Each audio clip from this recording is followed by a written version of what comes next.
ఆంధ్రాలో ఇదేమైనా కొత్త ఫ్యాషనా? అందరూ బెల్ట్లు వేసుకొని తిరుగుతున్నారు. హాయ్ సీఎం సార్, మీ రాష్ట్రమే వస్తున్నాను.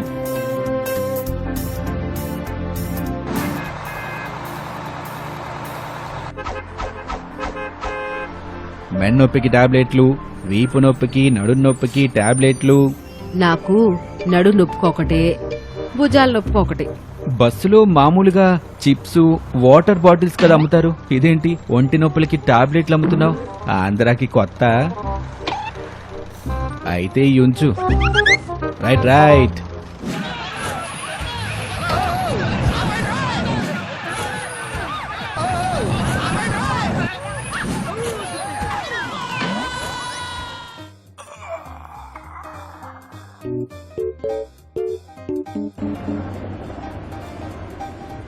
జనాన్ని గొంతల రోడ్డు పాలు చేసి నువ్వు మాత్రం ప్రజాధనంతో దర్జాగా హెలికాప్టర్లో తిరుగుతున్నావా? ఛీ!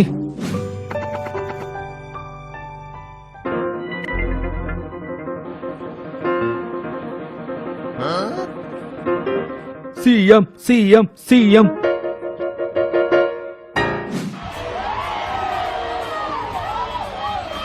ఏంటి ఇలాంటి రోడ్ల మీద సీఎం క్యాన్వాయ్ వెళ్తుంది?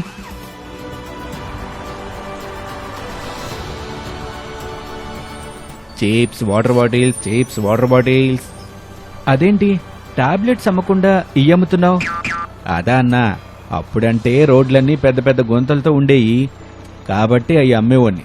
ఇప్పుడు చంద్రబాబు గారి ప్రభుత్వం వచ్చాక 820 కోట్ల రూపాయలతో రాష్ట్రమంతా యుద్ధ ప్రాతిపదికన రోడ్ల గుంతల్ని బూడ్చేస్తున్నారు.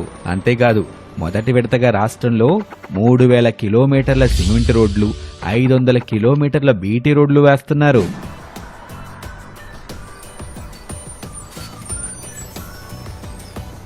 హో, అనుకునే దానికంటే 10 నిమిషాల ముందే వచ్చేశాను, అది ఒళ్ళు నలక్కుండా.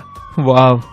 ఇంతకు ముందు గుంతల రోడ్ల వల్ల ఈ అంబులెన్సులు సరైన సమయానికి హాస్పిటల్కి వెళ్ళక ఎంతమంది ప్రాణాలు కోల్పోయారో. ఇప్పుడు ప్రజలకి ఆ ప్రమాదం తప్పింది ఈ ప్రభుత్వం వల్ల.